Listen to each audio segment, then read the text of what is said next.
Hello, in this tutorial I'm going to show you how to create the Newton's Law experience in CoSpaces, and you'll see that in this example I have set up two different objects that are going to slide down using the physics feature and some of the adjustable variables inside of that, and they're going to hit this wall. We're going to see how that interacts. So this is the camera set up here, and I'll go ahead and hit play and you'll see on the opposite view. There we go, and boom. And there are a couple of essential components you need when you go to design this. Make sure that you set up some kind of paneling, and I recommend the glass walls for this so that you can see through them. And then you're also going to need something to support your ramp. You're going to need the ramp itself and then a wall for these objects to crash into so you can see the relationship of the bounciness as relates to these two objects. Alright, now if I look at the instructions for this, if you guys go in here, you can see that there's a lot in here. This is 6 pages long. And some of the stuff on the last page here you're not going to need. So what I would like you to do is to attempt to complete these steps from 1 through 8 and see if you can possibly get this to perform the same way that it does in this video. Alright, so follow those general instructions and settings that you see in there. And I'm going to show you how to get set up now with your different pieces of 3D. So let's go ahead and go into our library here.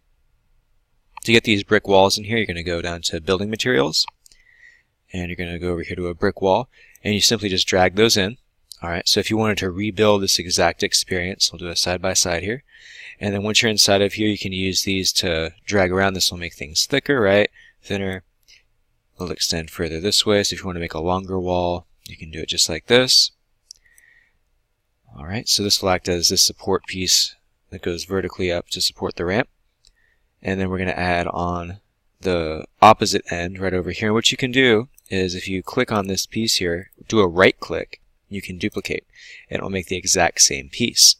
Alright, and if you decide that you would like to drag or move something, you can click on this top button right here, and then go ahead and grab the corresponding arrow. And even though this is pointing in the leftwardly direction, if I hold down and drag to the opposite direction, it still drags in both directions.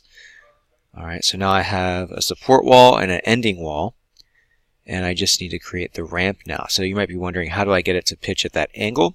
You're going to go into the library here, add in the brick wall, drag that in, and now, as opposed to moving it, you're going to go ahead and rotate it. So use the rotational axes here, and I just wait for it to see how it goes from red to yellow there. I click, and that means I've selected it, and I can translate that to a different angle.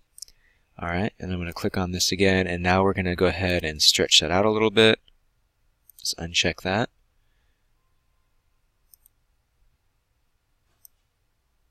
And I'm going to click over here.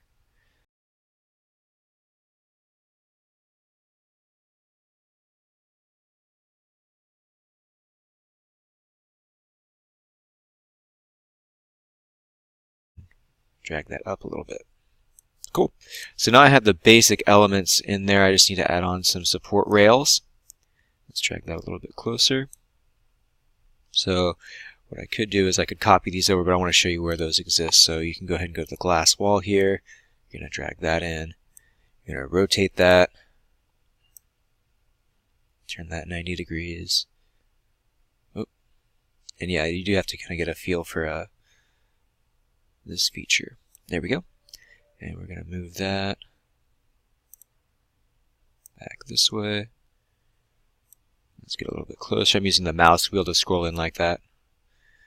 Okay, let's get that right up against there. And you can use the diagram at the bottom, your coordinate grid down here, to kind of get an idea as to where this is located.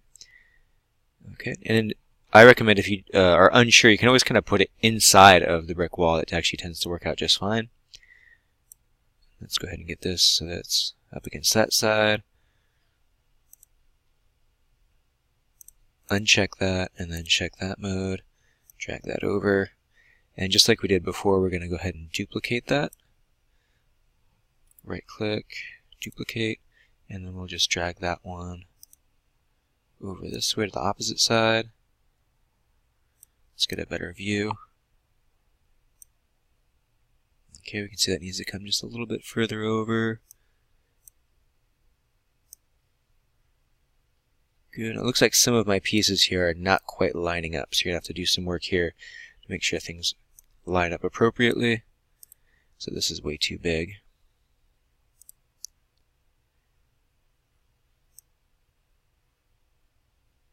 Okay, that looks quite a bit better. And then let's move this one over. Make sure those are tall enough. Okay. And so now you have everything set up here. You just have to place those balls and the cube.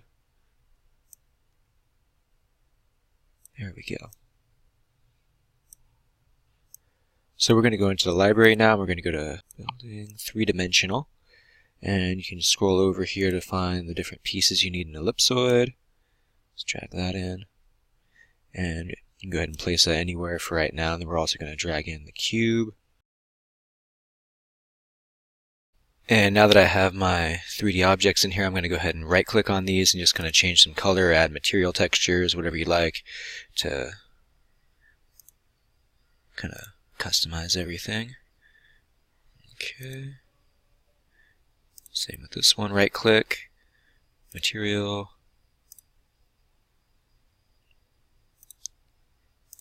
Okay, so now we're just going to put these on top of the ramp.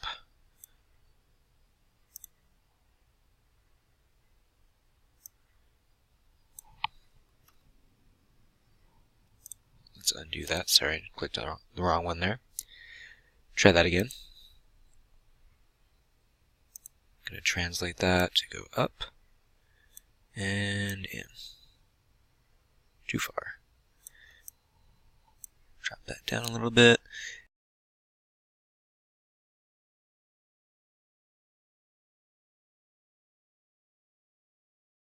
And then we're going to grab this one. Drag that one up.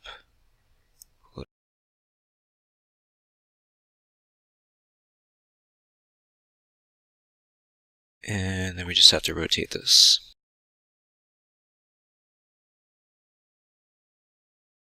Alright, so I have mine set up just a bit different than this because this one only has one ball and I've set up a ball and the brick as well, the cuboid brick. So on the adjustments here for physics, you have to set the physics to look just like this for the wall that it's going to run into.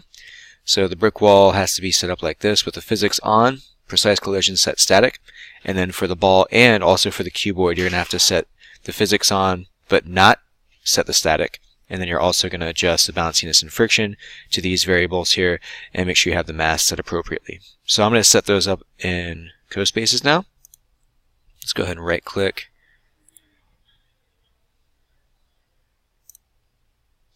Turn physics on.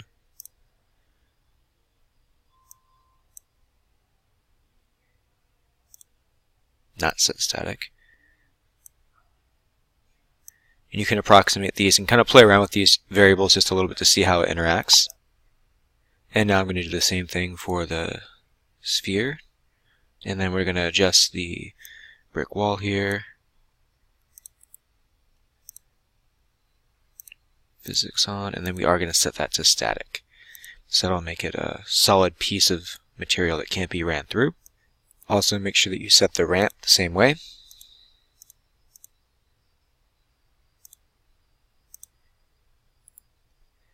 So any of those brick walls have to be set up like this. And lastly, we're going to change this camera angle so you can see the one that I just did here.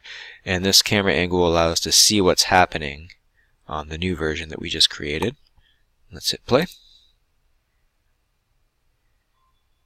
Alright, so based on the properties of physics that I've applied, it looks like this might have some variables that are not conducive to having it slide down, so you might have to adjust some of those variables.